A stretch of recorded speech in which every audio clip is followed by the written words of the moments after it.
Super Eagles AFCON Final. Let's go. Let's go. Let's go. Let's go. Let's go. Let's go. Let's go. Hey, no best parts. Let's go. Shuku, shuku, shuku. Hey. Let's go. Hello, listeners. Welcome to episode 75 of the Nigeria Football Weekly podcast. I'm your host, Olu Oke. And yes, wow, what a roller coaster of emotions. But the Super Eagles of Nigeria are officially in the Africa Cup of Nations final in Abidjan, taking place on Sunday, 9 p.m. Nigeria time.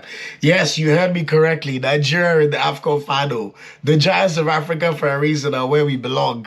You know, I think I've spent the last 2 days, I've spent more time on TikTok in the last 2 days than my whole life combined, to be honest. And, you know, just going through all the videos, all the memes, all the cooking. I mean, see how football can unite a country and make people happy. I mean, I've always said it. I feel like Super Eagles is the one thing that will connect the country. And lo and behold, we've seen it. Germany women, I've seen message like, so this is what men go through, man. Can you imagine? Like, wow, so much pressure, blah, blah, blah, blah, blah. But yeah, Nigeria made it to the African Cup of Nations final. We played on Wednesday against South Africa, and as you all know, we beat them on penalties 4-2 after it finished 1-1 after extra time. I mean, what a game. We have to give it to Bafana. They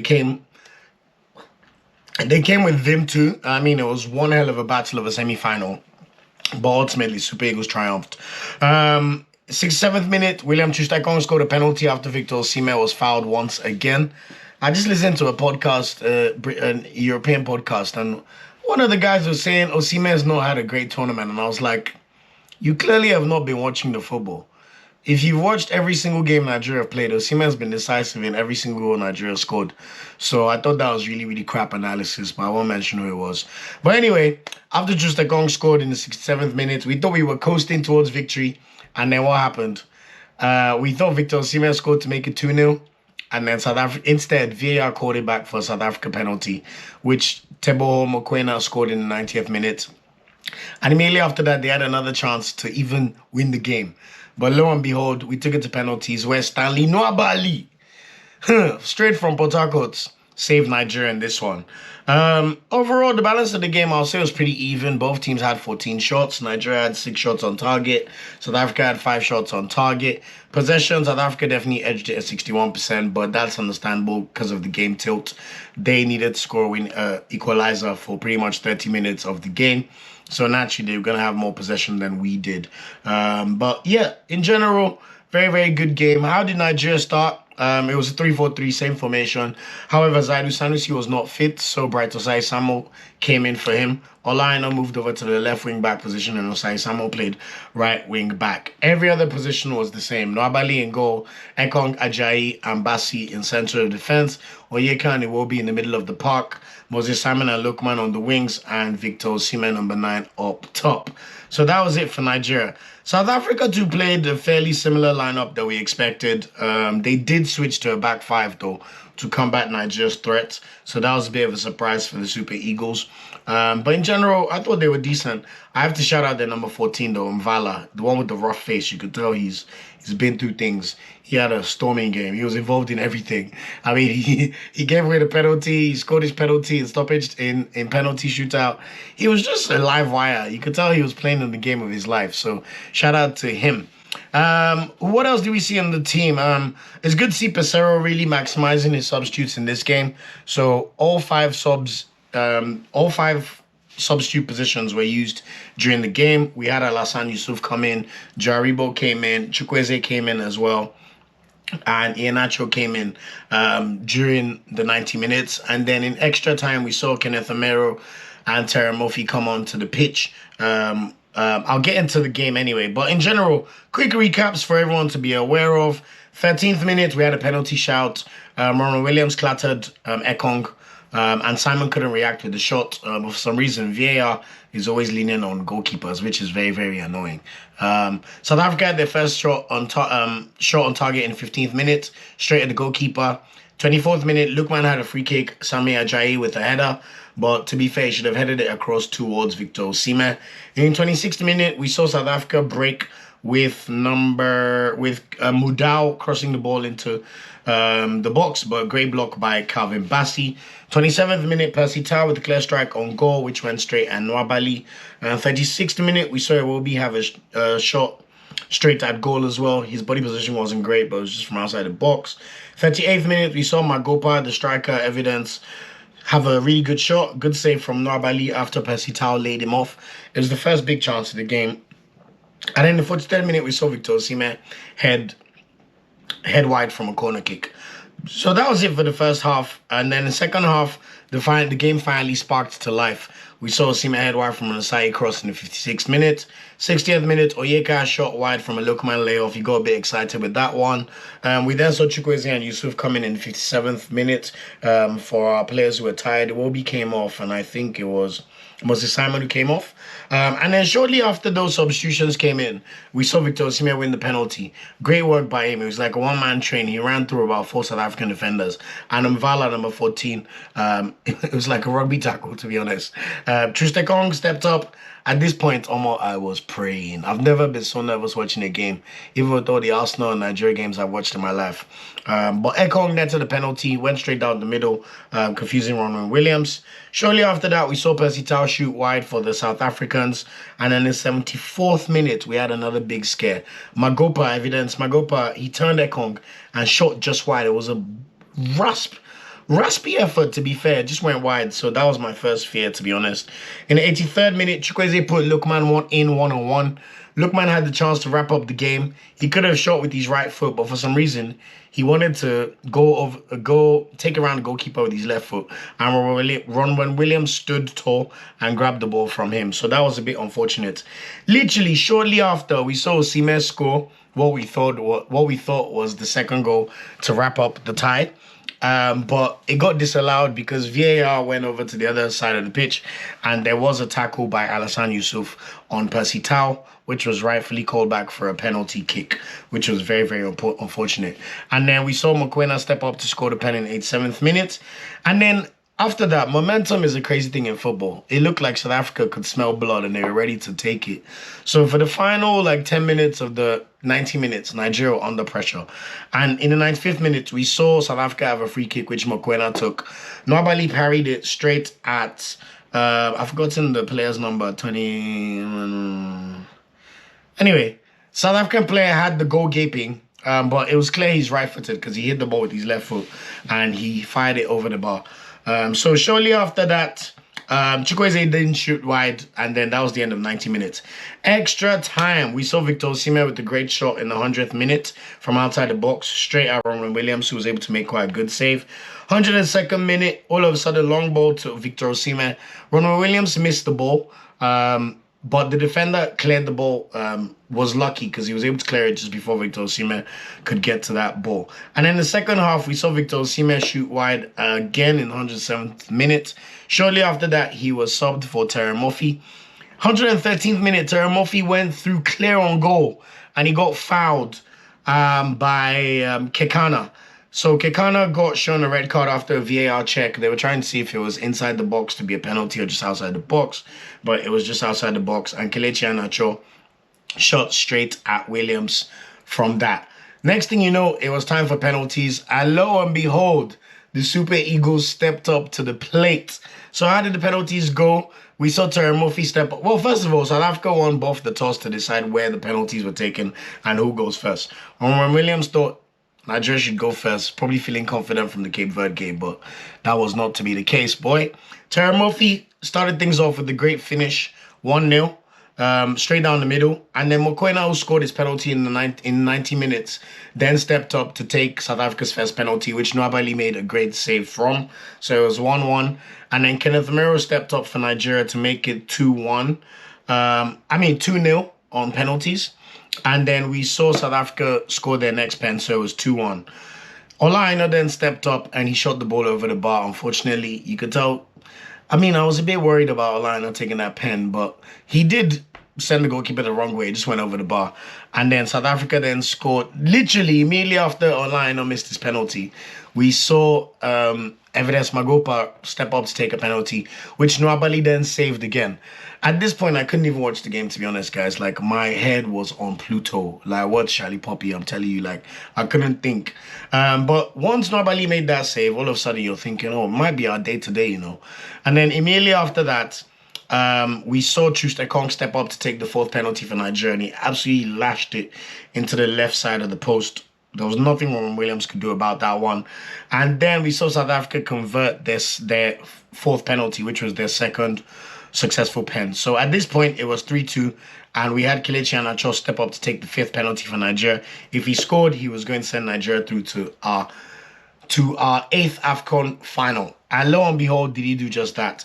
We'll wait for it to go, because it hit the post, went in off the post, and just rolled into the net. And honestly, I can't explain the feeling. Like, what a joyous occasion, guys. Nigeria into the AFCON Final, just brilliant. Good performances. Chustekong, man. I'm trying to keep this quick so I don't overtalk. But Chustekong, for me, has been the player of the tournament so far. The way he's led the defense, the way he's handled the pressure. Every time he's had to step up to take a penalty, he's done so successfully. He's really showing that leadership element on the pitch. And boy, oh boy, was he excellent today. In extra time, you remember when the South African player was running through on goal and he did not waste his yellow card. He dragged that guy down, man. No grief for anybody. So Chustekong, shout out to you. Stanley Nwabali, God will bless your family and your whole lineage, because what you did for us in that penalty shootout, you will never ever not be known in Nigeria till the day you die. So God bless you, Nwabali. What a performance. I thought Frank Oyeka was excellent in the game as well. Yes, you could say he tired off towards the end of the game, but boy, did he run his socks off for the Super Eagles. Shout out to Frank Oyeka. And obviously Victor Osimhen. What a workhorse. 2 days before the game, he was sick. He had a drip inserted into his body. He didn't even travel with the team to Bouake initially because he was under surveillance by the doctors. But yet, he managed to get himself fit. You could see even in the first minute of the game, he was holding his abdomen already. So I was worried. But boy, did he put in a shift.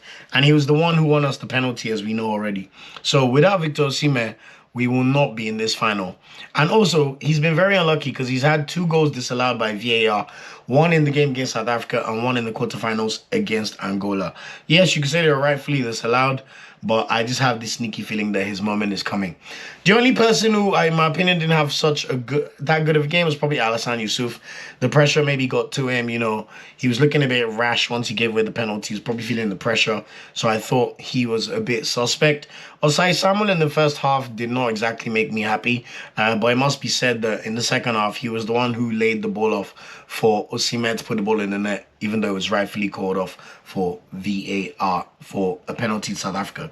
So thoughts on the game in general was KG first half.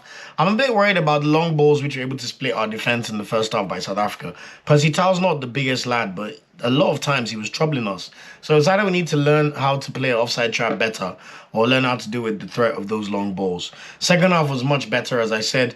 I have to give praise to Jose Peseiro. Everything he did went right for him. The subs who came on to take the penalties, literally everything just worked. And I'm so proud of the Super Eagles for managing the expectation, because these moments can be really, really tough for any player or any human being. So shout out to the Super Eagles for managing the expectations. So that's it. Nigerian AFCON Final. And as I said, we'll be playing Ivory Coast in the final. Ivory Coast came through against DR Congo in the semi-final. It was probably their best performance of the tournament. Sebastian Haller scored the goal in the 65th minute. It was a bit of an unlucky goal if I was Congolese, to be fair, because he hit the ball. It was a cross and then he hit the ball into the ground, but the bounce looped over the goalkeeper. So a bit lucky. When you look at the stats, you could say Ivory Coast definitely dominated the game. 14 shots to DR Congo 7. 2-2 in terms of shots on target. Also dominated possession, dominated passes, dominated passing accuracy. So, Ivory Coast, well done to you as the host. They are in the final. And that means on to the next, where we'll be reviewing or previewing the game against Ivory Coast, which takes place on Sunday, 9 p.m. Nigeria time. First of all, CAF will be super happy with this final. I think it's the kind of final that they would have wanted, to be fair. You know, the host, Ivory Coast, have put on an unbelievable tournament. Probably the best AFCON we've ever seen, to be fair. Forget recency bias, like just the spectacle, goals, everything has been amazing. And the use of VAR as well. You know, the colourful Ivorian fans. And they will be playing the Giants of Africa, the most populous country in Africa, the team that probably has the most number. 1 in 6 black people in the world is Nigerian. So if you want people to watch your tournament, I mean, it makes sense to have Nigeria in the final. So shout out to us for being there. I mean, history, we know that in the same tournament, we've already beaten Ivory Coast 1-0 in the group stage. Osimhen won a penalty, which was Ekong calmly dispatched. However, it must be said that after the group stages, when Ivory Coast initially thought they were going to be out, they did sack Louis Gasset, the Frenchman, and MS Faye has remained at the helm. He was Gasset's assistant for 2 years, so it's not like there's no form of continuity. But they've been very good ever since, and they've managed to grow into the tournament. In terms of head-to-head record, it's literally bang on. Nigeria have won 9 games, Ivory Coast have won 9 games, and we've drawn each other 10 times. However, it must be said, in the Africa Cup of Nations, we have now beaten them the last 2 times we've played them, which was in the group stage and also in the 2013 quarterfinals in South Africa when we went on to lift the trophy. So this game should be an absolute war. You know, the best team based on performances so far versus the hosts who have literally resurrected from the dead. Anticipated excited for this game for Nigeria. We will play the exact same starting lineup as the quarterfinals. The only thing that could change is if Zaidou Sanusi is fit. I know he's back in training. If Zaidou Sanusi is fit, Zaidou Sanusi will start for Nigeria. So that's the only thing to watch out for. Nwabali will continue in goal. Ajayi, Ekong, and Bassi will continue in the center of defense. Ola Aina would switch back to the right wing back position, which I think he does slightly better than compared to the left wing back. Zaidou should come in the left, and then Iwobi and Oyeka can continue in the middle. If Zaidou is not fit, I can see a scenario where Kenneth Amaro comes into play centre back and Calvin Bassi will play as the left wing back. That's just my thoughts. And up front, we will see Osimhen, Lookman, and Simon continue in action. Anticipated excited for Ivory Coast. Yusuf Afano will start in goal. We saw Wilfred Singo, the right back, which I spoke about in earlier episodes, should continue at right back. Sergio Aurier was suspended for the semi-final, so that's one to watch. Maybe they bring Aurier back, but that's going to be a tough one for the coach to decide. Willy Bolly and Ndika started in defense. However, Kusunu, the Bayer Leverkusen player, who was suspended for the semi-finals because he got a red card in the quarterfinals, may come in to replace Willy Bolly. So those are the ones to look out for. But everything else should remain the same. Conan at left back. Jean-Michel Seri will continue at the base of midfield with Frank Kessie and Seko Fofana just in front of him in the center of the park. And then Sebastian Haller and Adingra should start with also Max Grado playing on the right wing. So let's see what happens. I mean, since Sebastian Haller has recovered and played for them, we've definitely seen a better structured Ivory Coast team. And Adingra in particular has been a revelation for the Ivory Coast since he's come in to start the game. What are my predictions for this game? I think Nigeria will win this game 1-0. Victor Osimhen, I know I keep predicting Victor Osimhen winners, but it's finally time. We've seen how lucky he's been in the last 2 games, but I feel like it's Victor Osimhen's destiny. CAF African Footballer of the Year. Time to write your name into Nigeria history books. You've already won the Under-17 World Cup as a top goal scorer. You're the Capocaneri in Italy. You gave Napoli their 3rd title in 33 years. I went to Napoli myself in May, and I can't even express to you how much they adore him over there. So now it is time to rise and score the winning goal in the final against the host. I mean, what a feeling that would be. Key storylines for the game to be aware of. We need to manage the pressure. It's the final. You know, these games are always cagey. They're never as entertaining as the World Cup final with France and Argentina. That was more of a one-off. So we need to be very, very, very careful. Ivory Coast are a much different team compared to the one we faced in the group stage. New manager, new defense, new system, new players brought in that did not play that game. And their confidence especially continues to rise. They've beaten Senegal, they've beaten Mali, they've beaten DR Congo. So they must be feeling like they're untouchable. They're like ghosts. They've literally risen from the dead. So we need to watch for that one. We need to keep our discipline and take our chance in the decisive moments.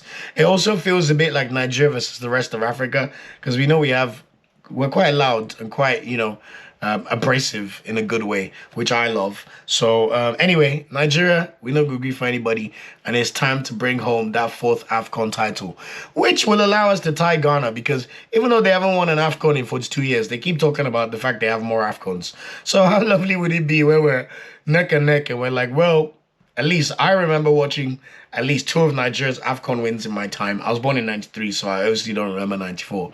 But I remember us losing in 2000, and I watched us win in 2013. Any Guardian that's 45 years older and younger cannot tell you they've watched their country win an AFCON before. So that's extra incentive for Nigeria, so look out for that. And then finally, third, fourth place game, DR Congo versus South Africa. I do think the South Africans will edge it on penalties or extra time, so watch out for that one. Final word for this game, guys. It's our first final as a country in 11 years. What a moment and opportunity to write your name into the history books, Super Eagles players. And I really believe that they will get the job done and bring joy to the millions of Nigerians, both in Nigeria and in diaspora. I cannot wait for one. And good luck, Super Eagles, man. No grief for anybody, and it's time to soar. So yeah, that's it for this episode of the podcast. I mean, what a moment. And this is what I started doing this podcast for, to be able to talk and celebrate Nigeria's big moments and bring, awareness to how good we are of a team and the kind of people that we have hanging in the flanks. Mind you, Boniface did not play this tournament. Urban did not play this tournament. There's so many players that we could even get. Igor Ugbo, who plays for Slavia Prague. Great centre-back. He needs to come in. Middle of the park. Let's see what can happen. So even the diaspora players, if you were hanging on the fence before, all of a sudden you're like, man, they're the champions of Africa. It does a lot for the country. And man, I didn't realize that Nigerians even still supported the Super Eagles like this, because I've been wishing for that connection to come back. And boy, oh boy, did it come back, because the scenes I saw on Wednesday after we beat South Africa, I mean, so many videos from every single state, people celebrating with their grandma, their uncle, their auntie, in school, at church, at work. I even saw a video of a pastor pausing the service to celebrate. So my word, Nigeria, please step up to the plate. It's time to get that trophy. No grief for anybody. That's it for the episode of the podcast. Please remember to subscribe to us if you're watching this on YouTube, subscribe to the channel. And also, if you're watching or listening on any of the podcast platforms, please remember to subscribe and spread the word. Follow us on our social media channels. We are Nigeria Football Weekly everywhere except on Twitter, where we are at NFWPOD. Take care. Peace out. I appreciate every single listener. And hopefully, episode 76 will be reviewing Nigeria winning the Africa Cup of Nations for the 4th time in our history. God bless. Peace out.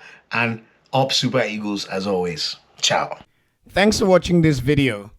Please like, share, subscribe, and click the bell to get a notification whenever we drop a video.